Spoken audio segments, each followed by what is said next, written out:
Hey everyone, welcome back to Bryan's Mysteries and Adventures on Trail. I hope everybody had a good week and is enjoying their Friday the 13th. Today's case is definitely a lot different than most of the cases. This case happened in 2015, where four college friends decided to go on a road trip to go to various campgrounds. Now this trip was going to take them on what they had planned was a 4-day, 5-night, various hiking trip, camping trip. This took place in Southern California, like I said, in 2015. Now, as I said, this case it was never made public to the media. I'm going to explain more. I was told by one of my search and rescue friends that was a former police officer in Los Angeles and also worked search and rescue and actually worked on this case. I did get permission to talk about it. If you don't believe me, that's fine. But it does have so much detail. It is just incredible. I just can't believe this happened. Now, Southern California has beautiful beaches, beautiful palm trees, lush, beautiful hotels. But as you go towards Death Valley, the scenery changes quite a bit.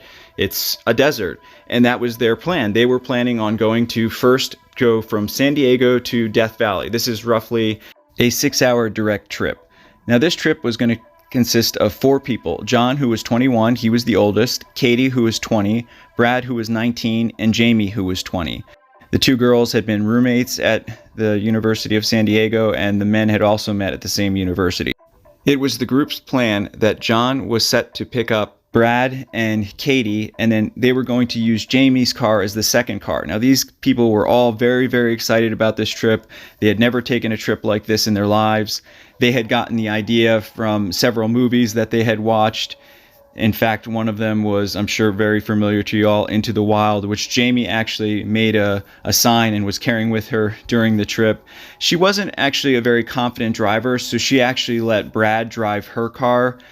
John and Brad were then subsequently, once they had everybody, they were discussing it. They wanted to get on the road earlier in the day, but because Brad's work schedule had changed, he had to work late that night. He didn't get home until 9 o'clock. So they had a little debate about whether they should still leave. Unfortunately for them, they made a decision to still leave that night. Even though none of them had ever made this journey, they were still kind of unsure of themselves. None of them had very much camping or hiking experience, but they were just so excited. You know that feeling at the beginning of a trip when you're just so gung-ho and excited, so they just let that adrenaline overtake them. So they decided to make the trip. And it was going fine at first. You know, they had to make the usual stops. They picked up some gas. They wanted to pick up some food. They were all getting along. They were all texting with their family. Communication at this point was good between all the people in the different cars. For some reason, there was 3 people in one car, and then Brad was just driving the other car at this point. But this will change later. Now, here again is the map, the different routes that they could have taken to get to Death Valley. However, this never happened. They eventually just got tired, and they ended up staying in the town of Ridgecrest, which is a desert town. I've stayed there myself for a couple of days. It's very hot. It's very dry. They got there very late at night. This is a shopping center there in Ridgecrest, and they just crashed immediately. They just went right to bed. When they woke up the next morning, they just couldn't believe how hot it was. For some reason in their minds, they were discussing this and actually talking with their friends and family, and they said, "I can't believe how hot it is out here." Their friends and family were like, "Yeah, it's the desert. It can get up to 120 degrees. So they went over to the Dollar Tree, got some supplies, discussed what they were going to do, sort of just hung out, had the continental breakfast at the motel they were staying at, just looked at the views, talked a little bit more. Eventually, they were on their way. Unfortunately, again, about maybe, it's hard to say between the different texts between them, some of them, Jamie and her family, and Brad and his family, but apparently the air conditioner blew in the car. So, of course, they all started getting more irritable, more distracted. Again, like I said, none of them were really experienced in hiking and camping. They were all very intelligent. Jamie was probably the most intelligent of the group and also the most cautious, the most just kind of a motherly-like type.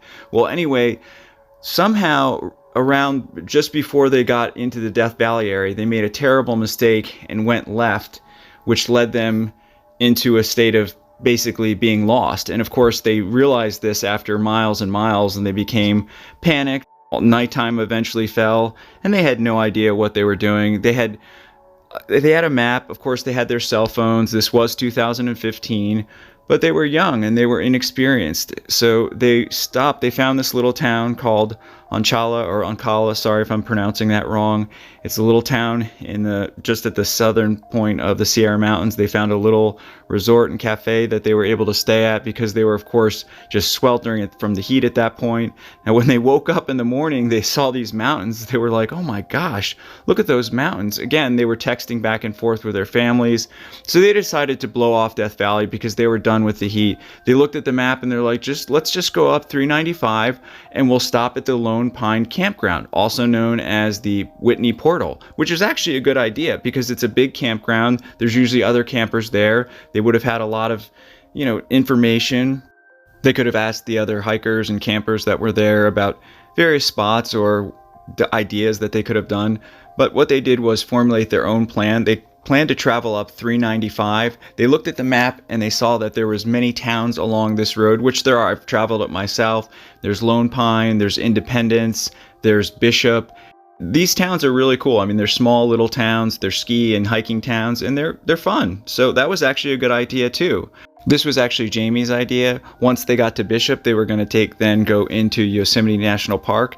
This had been a dream of all four of them, so they were all in agreement on this. They were going to spend a few nights there, then come out the east side of Yosemite National Park, pick up the right roads, and according to their calculations and the maps, it should have been an 8 or 9 hour drive back to San Diego. However, once they left this small little town heading up to Lone Pine, this was the last time the four were seen together or would be together. According to friends and family, this is when communication between them started getting very weak. It had been so persistent. They had been texting every hour at least, giving updates. This should have only been maybe a 40-minute trip at most. All their families, except for John's, said that they had they were just giving like one-word answers or maybe not even responding at all. Again, John's family said that he was still in contact. Nothing seemed to miss. However, over a day went by when the other families, Jamie, Brad, and Katie's family, tried to contact John's parents, see what was going on. They didn't respond. They tried to contact John himself several times before contacting his parents. They didn't respond. He didn't respond at all. His parents then said John wasn't responding. They, of course, at this point contacted the authorities. The families gave the authorities the last known location. However, John's last known location was different than the other three. Now, this was the first clue that the authorities had.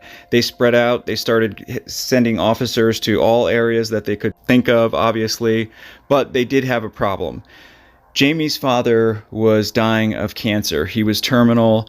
Their family thought that he wouldn't be able to handle the news of Jamie being missing, which is obviously, I can understand that. So they didn't want this going to the media. They didn't want the authorities using the media. But unfortunately, this then sparked a huge outcry from the other families because the other families did want to use the media, especially Brad and Katie's family. John's family seemed kind of ambivalent, and so it was just this entire mess because it got so bad that they had to actually bring in lawyers at one point. Can you imagine? There's a search for 4 young people. The families are all obviously very upset about that, but then they have to deal with arguing about how they're going to handle the search. It was just an absolute disaster. There was infighting, people taking sides. It was just a complete mess. Unfortunately, this fighting continued over days, and we all know that the first few days are absolutely critical. But on the 3rd day of the search, an officer, an off-duty LA patrol officer, was on vacation just outside of the Ridgecrest area. He saw something which he thought was suspicious. So he followed the tracks down because it looked like a car had gone off the road.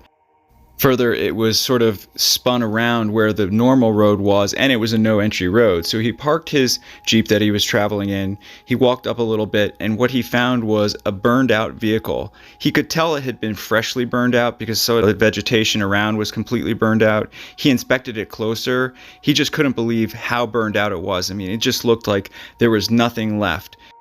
The seats were all burned up and stuck together. He also noticed that he could smell what he thought was either kerosene or gasoline. He immediately contacted his captain back in Los Angeles, also made some calls to local authorities. They all connected together. They, of course, immediately dispatched a forensics unit to the site. he started looking around more. He did find the license plate, which was burned, but he could read the numbers. So he called his captain back, because at first it looked like the license plate had been burned up, but it was really just covered with dirt and gravel. Not only that, the vehicle seemed to be an antique vehicle. Once they ran the plate, they connected it. It was immediately known that it was registered to Jamie's father. This changed the whole scope of the investigation, because now it could have possibly been a homicide case.